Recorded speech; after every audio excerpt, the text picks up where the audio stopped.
আমার ভাই roads and হাইওয়েতে আছে, 3 কোটি টাকা দিয়ে আমাদের গ্রামে বাড়ি বানাচ্ছে। আমি বললাম, আপনার ভাইয়ের বেতন কত? গর্বে ভরা চেহারাটা মুহূর্তেই ছাই হয়ে গেল। দোস্ত বলিস না, এই শালা ট্রাফিক পুলিশ, শালারা 2 টাকাও ঘুষ খায়।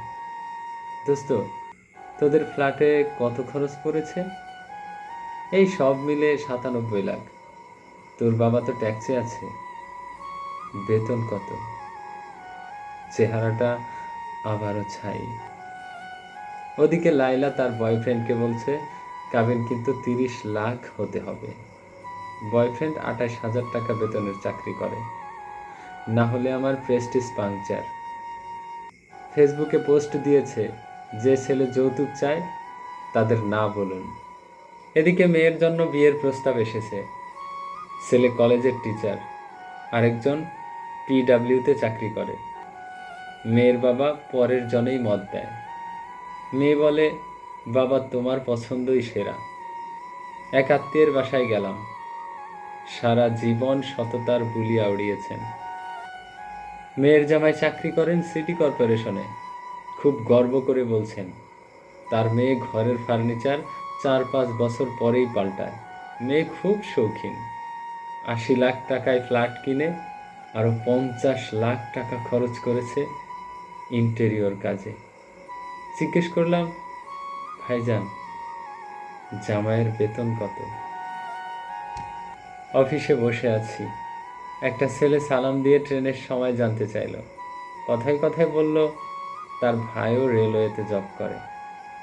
জিজ্ঞাসা করলাম, কোন পোস্ট? ও বলল ইঞ্জিনিয়ার, ডিপ্লোমা।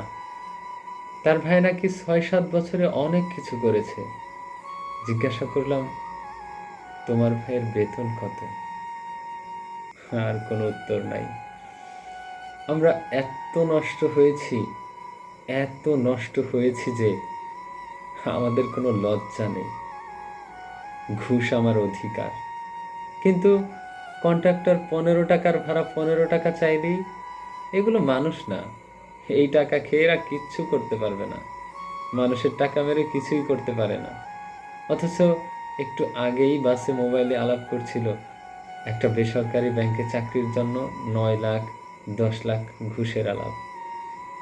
কন্ট্রাক্টর গলা কাটছে শিক্ষিত দুর্বৃত্তরা।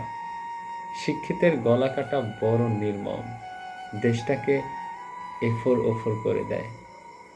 কন্ট্রাক্টর একটা নির্ধারণ সত্য কথা বলেন, আপনারা যে কলমের খোসায় কোটি কোটি টাকা মাইরা খান, এই হিসাব তো আমরা নেই না।